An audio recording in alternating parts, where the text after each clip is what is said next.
You've talked about the risk of a flip-flopping Fed, the 1970s. I remember that column from earlier this summer. Bill Dudley wrote a column for Bloomberg earlier this week, Mohamed, and he talked about whether this Fed was the Volcker Fed or the Fed of Burns.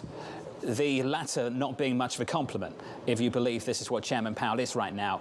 Any similarities to Burns or Volcker at this point, Mohamed? You've read that piece. How did you react to it?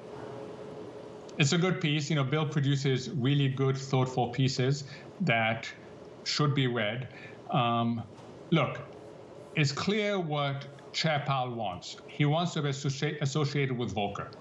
He wants the credibility, to borrow the credibility of Volcker, and he has cited Volcker in virtually every public statement since Jackson Hole.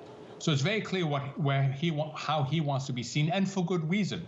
If you can borrow that credibility, you don't need to be as aggressive on rates. The problem that he has that Volcker did not have is a trilemma. Volcker dealt with growth and inflation. Chair Powell has on top of that financial stability.